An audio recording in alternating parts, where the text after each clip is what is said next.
Hiya, welcome to Bad Influence, the place where you can always see the latest and best hardware and software like this. The most powerful, most expensive, noisiest computer we've ever had in the studio. A computer capable of graphics like these. Our main review is Jungle Book on the Game Gear. And I'll be reporting from the first ever virtual reality arena, The Other Side.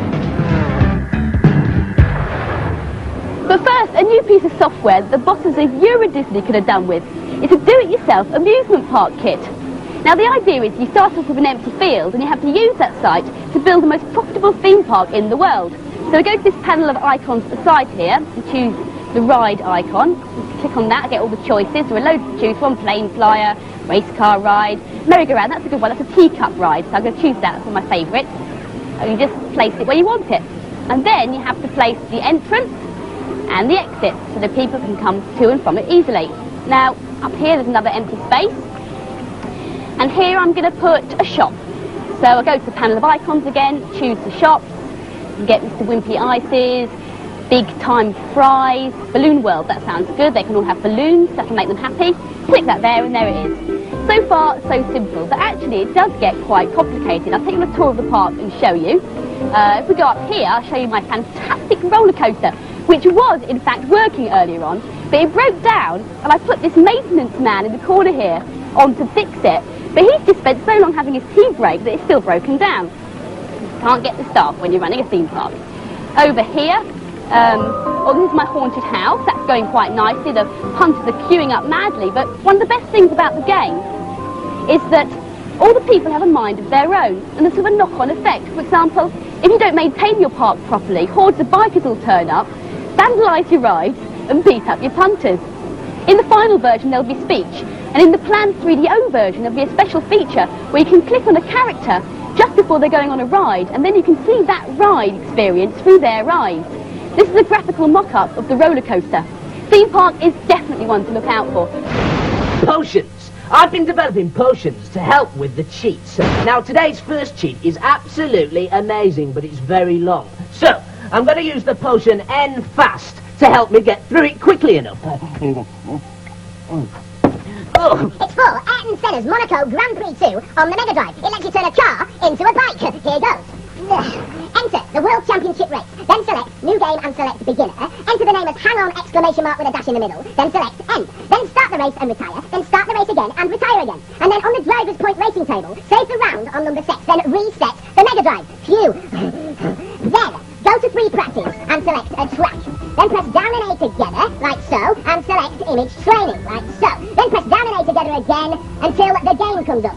And you'll be able to play it on a bike instead of a car. Hey, brilliant!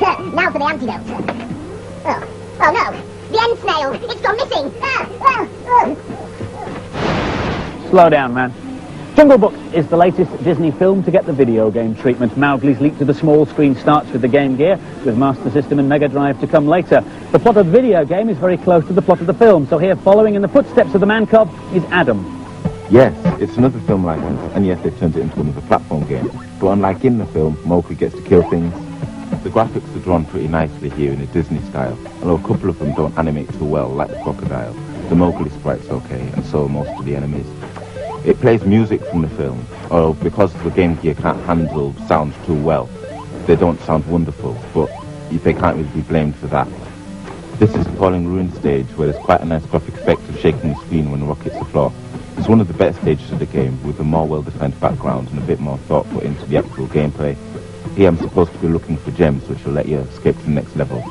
And every time you step on one of these platforms, it just crumbles underneath you, so if you mash it one time, you're dead, and that's it.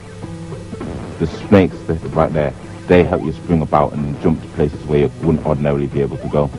This is a King Louis II stage with a King of the Swingers tune from the film. This is just basically another end-of-level boss sequence like you'd find in quite a few games, which doesn't seem to apply to Jungle Book too well, but at least the character sprite does look like what it's supposed to be. Warning to parents buying this for their kids at Christmas. It's not a cute game with no violence in it, it's a cute game with lots of violence in it. A great game with great music and graphics for the Game Gear. I didn't like the gameplay, and it's not true to the film. It's disappointing for such a big title. And so the final scores for Jungle Book, both the girls and the boys gave it an above average 4 out of 5. This is a cyberpunk's paradise, a techno cathedral filled with the hottest VR rides in the world. It's called The Other Side, and it's here at the Boston World Trade Center, and I just can't wait to get online.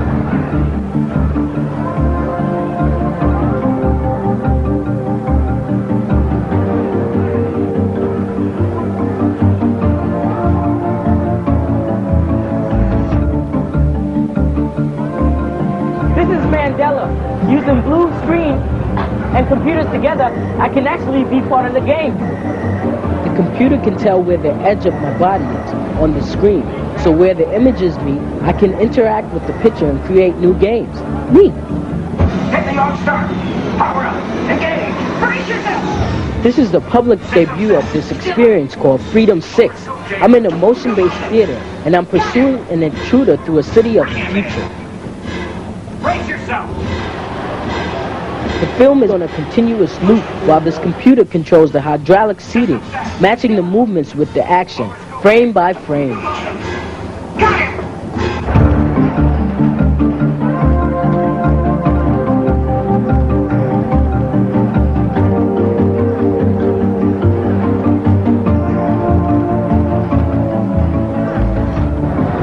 This ride takes all the ingredients of other simulators and adds an extra ingredient, G-Force, to make the experience as realistic as possible. Inside, I'm going to be driving an Indy car, which is a very fast racer. See you later.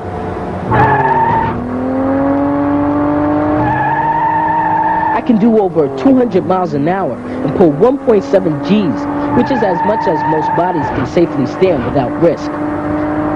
The wheel is very sensitive. I've seen so many varieties of reality today, I don't even know if this is really me.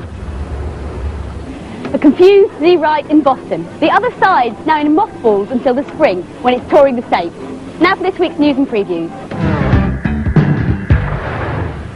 Watch out for 620,000 tons of meteors as you take the controls of Stardust for the Amiga. In this cosmic shoot-'em-up, you pilot an intergalactic spaceship in your attempt to save the galaxy. It's a kind of 90s version of the classic arcade game Asteroids, brought right up to date. Available from a space station near you in December. In keeping with this week's weather, here's a first look at Winter Olympics. It features 10 sports and up to 4 players can play in turns. In the Mega Drive version, there are 2 head-to-heads where you can speed skate or ski slalom on the same screen. All versions are out next month before the real thing starts at Lillehammer in Norway in February. Skyblazer for the SNES is due out early next year. This is an early version of the game which stars Sky, a young warrior whose true love has been kidnapped by an unspeakable entity from the netherworld. You'll have spotted by now that it's a platform beat-em-up, and our hero Sky picks up new skills every couple of levels. More future fun with Cyber Race out of the PC next month. Players lock joysticks with underground racing gangs and tear across planet surfaces, dodging obstacles and fire from other ships. With a huge adventure subplot, sample speech, tons of ship upgrades, this will be a biggie. Oh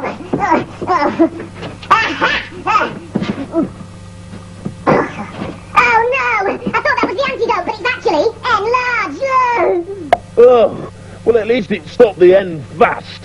This next cheat is for Battletoads on the SNES. On the Zit, Rash and Pimple screen, simply hold down A and B and press Start, and you'll get 5 lives and 5 continues. Hey, now I need to drink the N small. There we go. Whoa! Whoa! Oh no! The N small, it wasn't diluted! Namrud, small but perfectly formed. There's an American computer company whose name you probably don't know, but whose work you'll certainly have seen. Their machines are responsible for the stunning computer graphics seen in movies like Jurassic Park and Terminator 2. The latest virtual reality simulators look so good because of the speed and power of this company's hardware. And with Nintendo, they're now working on a home machine which should be ready in 2 years' time. The company's name? Silicon Graphics. And whilst nobody knows anything about the home machine, this is what their professional models can do.